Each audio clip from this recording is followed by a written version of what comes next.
Welcome back to part 2 of turning the bud vase. Well, this is where we left off. In this half of the lesson, we're actually going to create the shapes. Now, what's interesting about this bud vase is it really is one cove and one bead. So we can come down here, cut our cove, shallow fluted gouge. And here's the interesting thing that makes this a little difficult. I'm going to start a bead coming around here. And at some point I switch to becoming a cove. So I'm rounding over. At some point I change direction and turn it into a cove. So the transition from bead to cove, which happens right in this area here, is a little difficult to master because I'm going from this cut to that cut. So I'm going to start here. I'm going to work this down. Then I'm going to work this down. And then eventually work all the way down to here. Now, remember, we have to put a hole in this thing too. If I get this thing really small and narrow, and then decide to drill the hole, I have a lot less mechanical support while I'm doing that drilling. It's much easier to do the drilling while I have all the mass possible still out here. So before I do anything else, I am going to pull away the tailstock, insert a drill bit, and drill this hole. Then I do the shaping.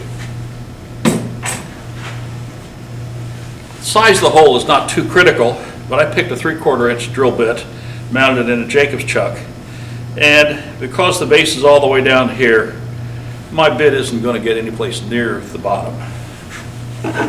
So let's remove our live center.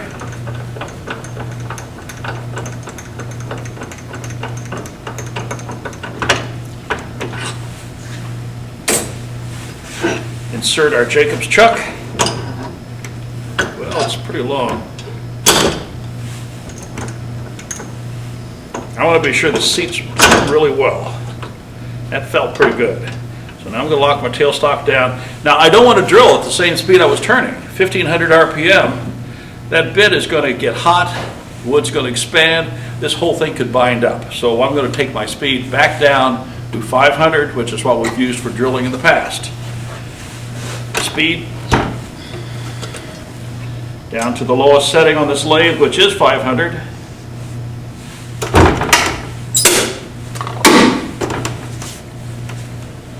And it's running nice and clear. And that's a good speed for drilling. So my drill bit is close by. I've locked my tailstock. I'm not going to grab the bit. If it spins, I would cut my hand badly. So I'll put my hand back here on the Jacob's chuck. And it's centering right into that little dimple that the tailstock had set in.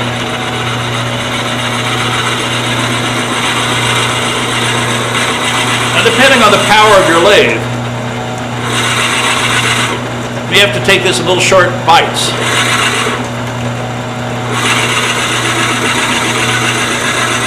I can see it extracting the chips really nicely. If the drill bits get dull, it's additional pressure on the machine itself.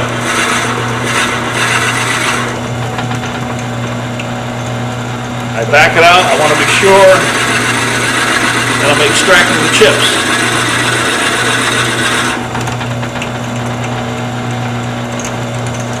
Backing out enough to be sure the chips leave. Now, I'm almost at the extension of my tailstock. I can't go much farther. So I'm going to retract it, loosen it, advance it into the hole, lock it again, and continue. I know if I go to the depth of the drill bit, I'm plenty safe.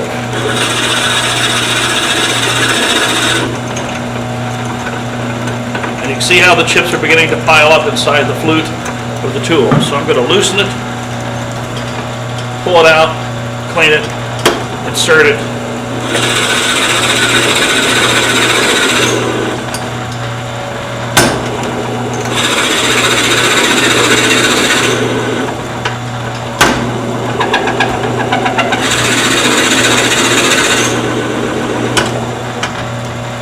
how the chips build up.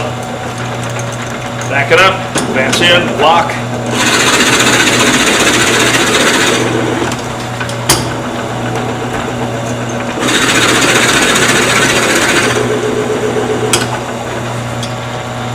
Okay, you can see here with the chips, they have swelled due to the moisture in the wood and the heat.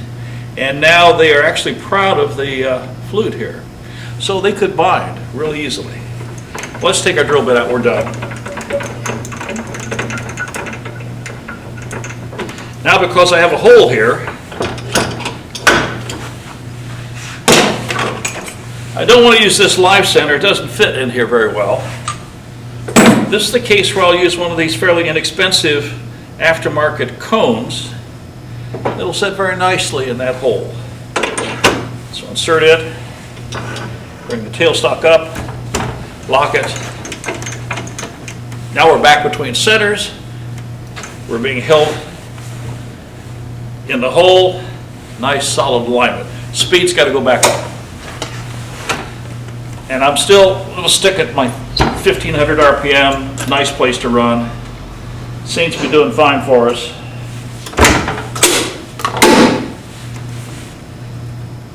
Everything looks good. So now to shape. I have a cove coming down from here down to there, and that's my shallow fluted gouge cut. And we're going to make that cut in stages. Starting on its side, rolling out the flat. Oh, there's a cove starting, I can see it. So I'm turning the tool, but I also have to advance in a good distance. And you see my thumb is guiding it on the left hand.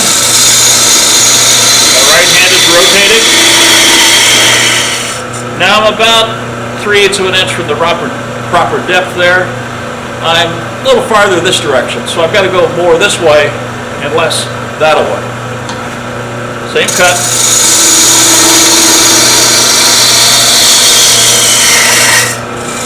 So I'm not going to go down too much more for a while.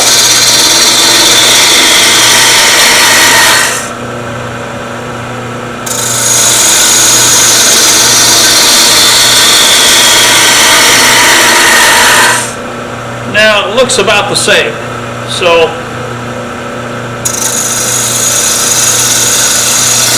last cut is going to be very slow and very deliberate.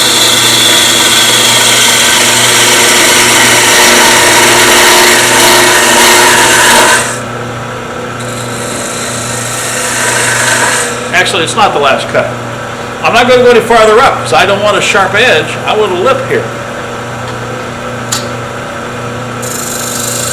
Ride down the surface, very slow.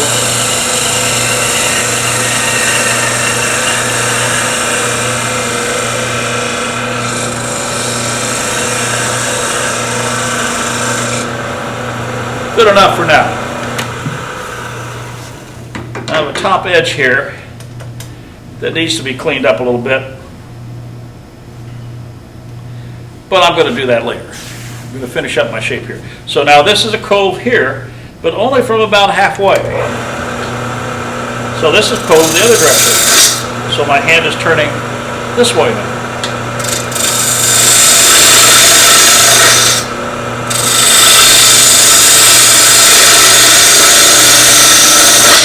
Now this happened over about an inch. This is going to happen over a much longer distance, so I'm going to move more laterally as I go.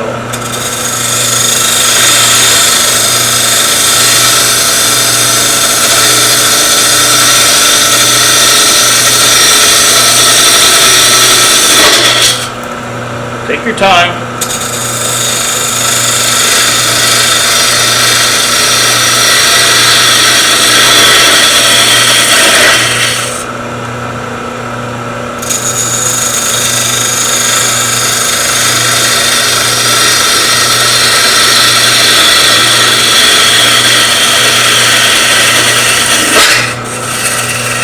That little sound at the end was not something bad happening. It was that last little fiber wood standing up, cutting off all of a sudden. So I'm not there, but I'm now going to worry more about shape. And you know, this is feeling uncomfortable. I'm going to switch hands.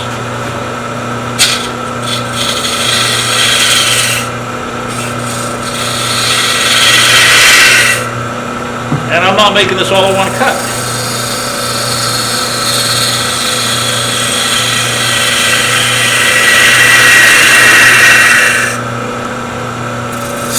Oops, that was a catch. What I did, I turned the tool too flat, caught that edge, and it wanted to run back on me. I didn't have the tool turned over enough. Not a problem, that's a wood has to go away anyway, but that was a mistake. Riding the bevel, slowly coming down.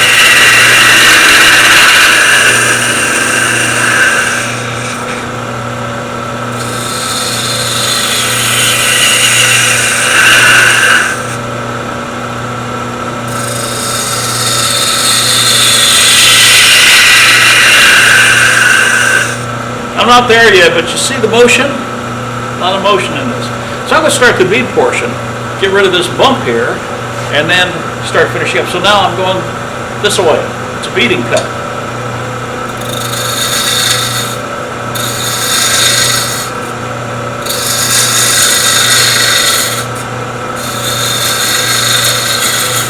And you see I'm taking little tiny pieces at a time.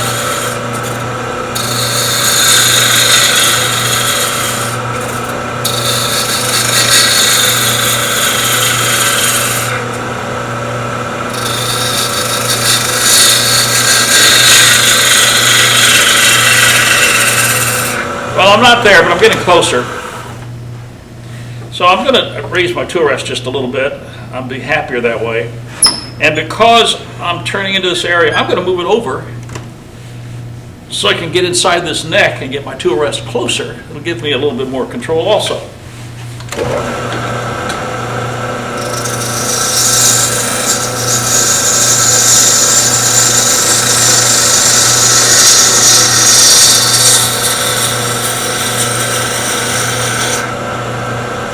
So this has to go down more.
Well, that's about right. There's a bump right there, so I'm not going to worry about everything. I'm going to fix that bump.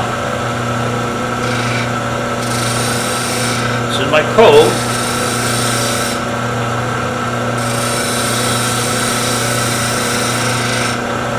Now there's a bump right here. That's at the end of my bead.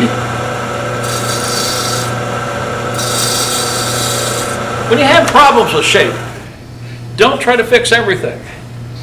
Find the one worst spot, fix it. Then look back at it again and fix the next spot, and so on. Now I don't want to take this down yet until I finish working inside the neck, and I have a little bit more work to do there. And what I'm going to do now is remove the tailstock temporarily, all together.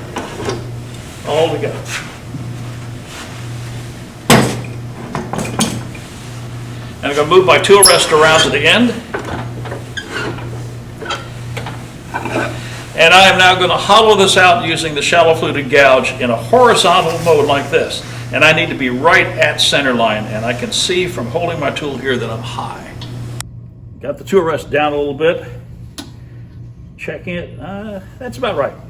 So what I'm going to now do is take the tool, put it at a 45-degree angle, not up, not here, but halfway in between. And I'm going to use my left hand, and I'm going to simply pivot from the inside of the hole out, and I'll be using the edge of the tool. So it's going to look like this. The tool handle has to stay level.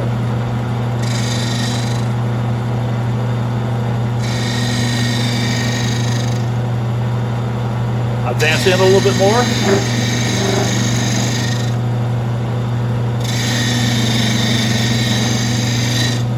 Stay level.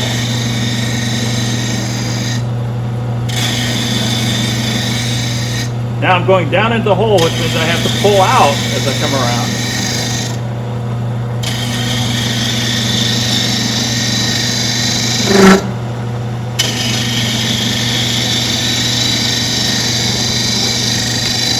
These are light cuts.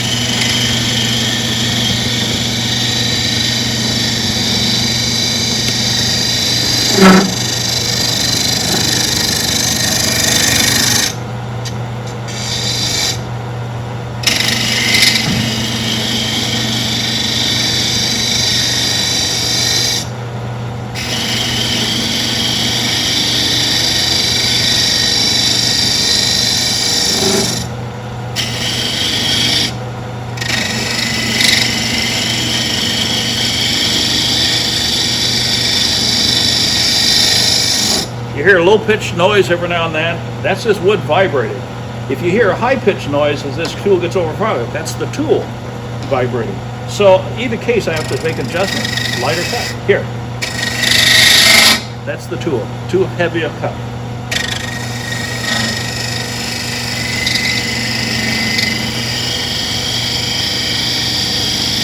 Very light.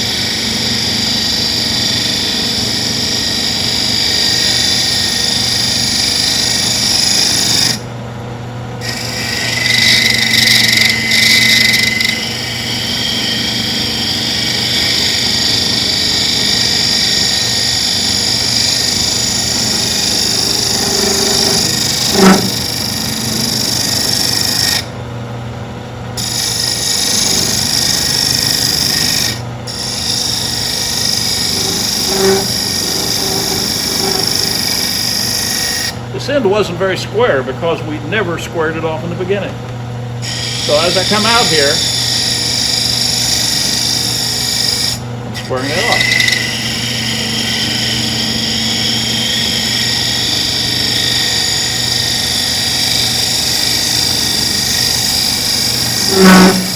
Oh, too heavy.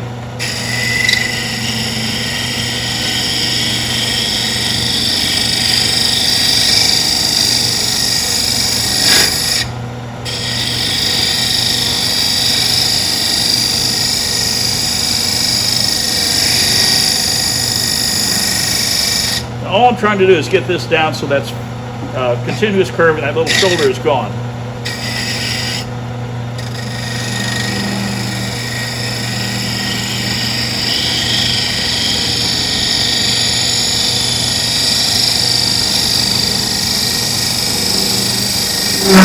Now, see, that was a heavy cut.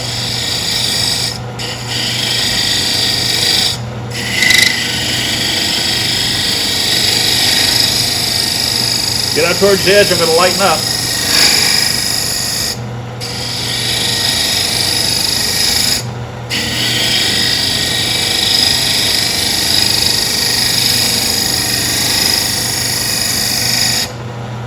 Couple more and we'll be done.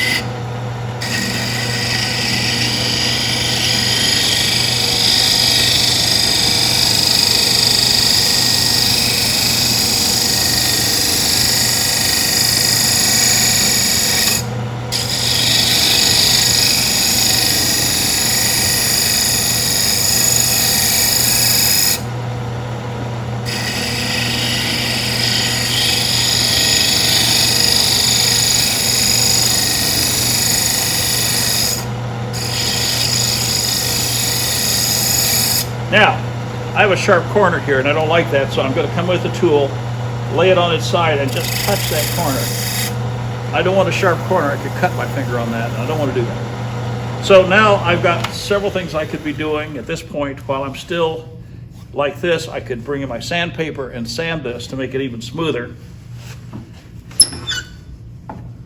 But then I can come back here and work on the rest of this again. So now I'm going to put my tailstock back and continue to finish the shape. Same live center. Into the hole, lock it, feel the pressure. We're well supported, and now we can easily complete and finish turning the shape. So now we have to come back down to this mark here.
I'm going to take my parting tool and put another cut right here.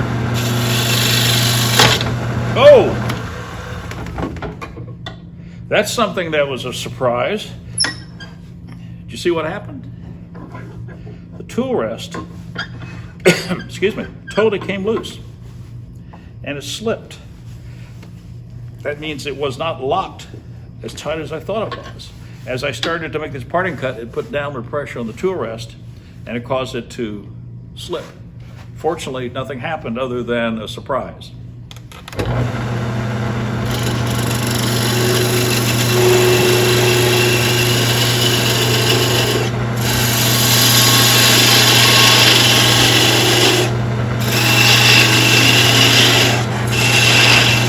Now, the reason I need to do this,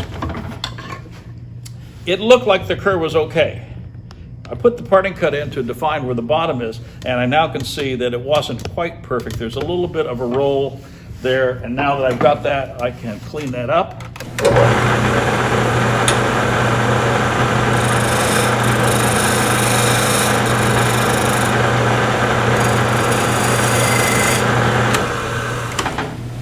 Okay, we took care of the final little bit of the curve at the bottom, brought that in, and our parting cut here is wide enough that I can get my tool in at a strange angle, purpose of which is to undercut this base a little bit. If it's dead flat, it may wobble when it sits on the table. I'd like to cut it like a cove, so it'll just sit on this edge. And so to do that, I'm going to come in with my parting tool at a slight angle.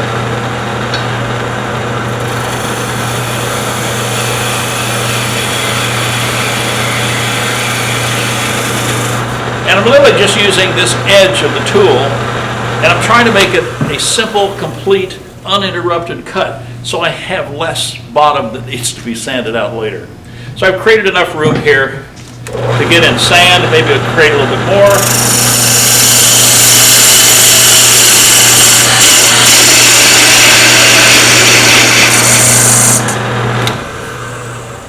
I'm not trying to support work anymore, I'm just trying to give myself access. So, at this point, we have a project that you know how to complete because we've covered sanding, we've covered finishing in various techniques, and there's all sorts of finish. If you build a oil-based finish with a poly of some type, you can take it all the way to something very shiny if you chose to. You could throw a stain or dye on it, color it, and then put another finish on top. There's all sorts of options you have here. Undercut. So, sand this thing out, work on it. You're going to put it back in. And the reason I leave this on like this is I can take this after a couple coats of finish, set it out to dry in the sun. I can always bring it back here, put it back in the lathe again. Sand and more finish. Gives me a handle. So at the very end, I'm going to come in here with a pull saw, cut this off, and then clean up the bottom. We finished the series. Woodturning 101 covers a lot of the basics. We've covered all 4 of the basic tools for spindle work. We've talked about multiple ways of holding things on the lathe, collets, mandrels, chucks, between centers, and so forth. We've dealt with beads and coves. I hope well enough that you've been able to practice and get those down better than when we first started. And these are skills that will carry you all the way through all aspects of wood turning. Now, we did a little bit of end grain cutting here. And in our next series, Woodturning 150, we're going to spend more time on end grain cutting. And we're going to spend more time on the skew chisel, talking to you about other techniques the skew chisel is good at. We only introduced you to 2, the planing cut and the V cut. Well, now we'll go ahead and introduce you to several more to show you how versatile that tool can be for you. So I hope this series has helped. I hope you've enjoyed it. I hope you're learning from it. And if you're starting out turning and you want to continue to learn, stay with us for the next series, which is going to be called Woodturning 150, More Work for Spindles. Thanks for watching. Good turning.